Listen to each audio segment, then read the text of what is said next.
Atasan penyulit adalah atasan yang suka membuat sulit bawahan.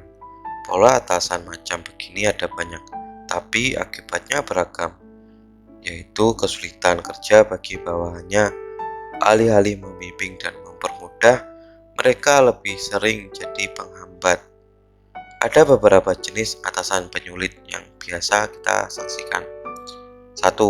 Tidak kompeten, tapi sok. Atasan yang tidak kompeten biasanya sok tahu, dan sok kuasa.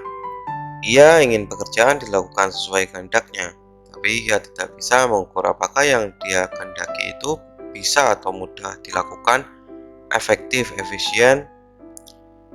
Seringkali justru sebaliknya, ia mengarahkan bawahan untuk bekerja mubazir.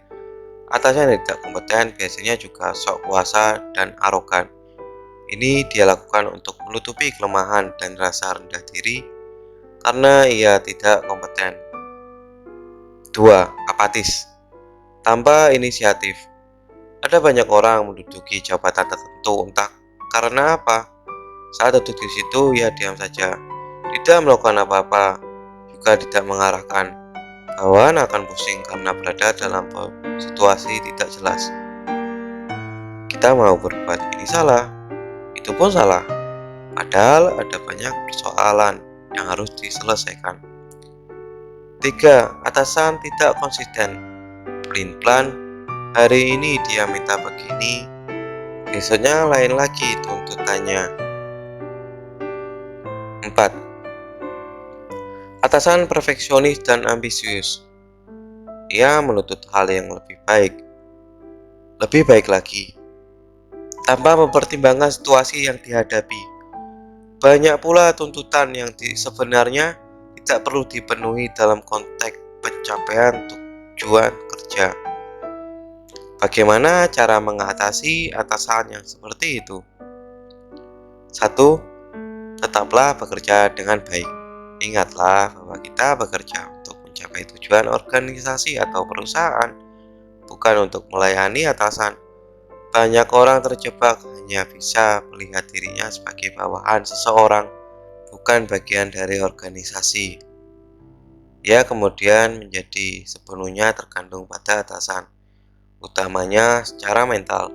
Ia akan tertekan dan terus-menerus merasa tertekan.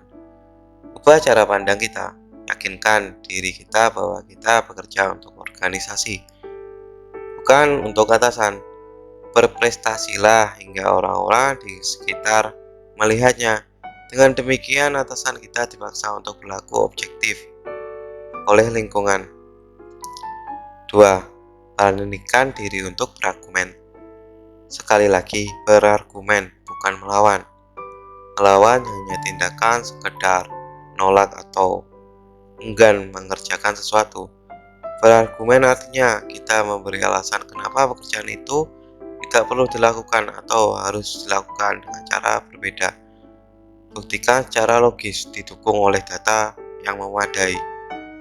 3. Biasakan untuk membuat catatan yang dibagikan, seperti catatan rapat. Kalau perlu, minta atasan mendatanganinya atau menyetujuinya untuk menghindari perintah yang tidak jelas atau tidak konsisten. Juga untuk menegaskan siapa pemberi perintah. Bila pekerjaan kita itu kemudian gagal atau menimbulkan kekacauan, gunakan kekuatan horizontal, yaitu rekan kerja, untuk melawan, agar tekanan dari tidak terfokus pada diri kita sendiri. 4. Gunakan struktur di atas kita. Atasan kita juga punya atasan. Biasakan komunikasi juga dengan cara yang baik dengan atasan dari atasan kita.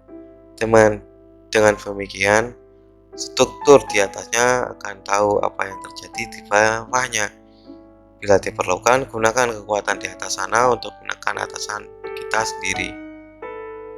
5. Melawan atau mengendalikan diri. Bila atasan sudah benar-benar kelewatan, tidak ada lagi celah bagi kita untuk melawan atau menghindar, maka tinggalkanlah, cari pekerjaan baru. Terima kasih sudah menonton, sudah selesai kok. Terima kasih juga udah menonton sampai akhir. Terima kasih, sampai berjumpa nanti. Atau berjumpa lagi. Bye bye.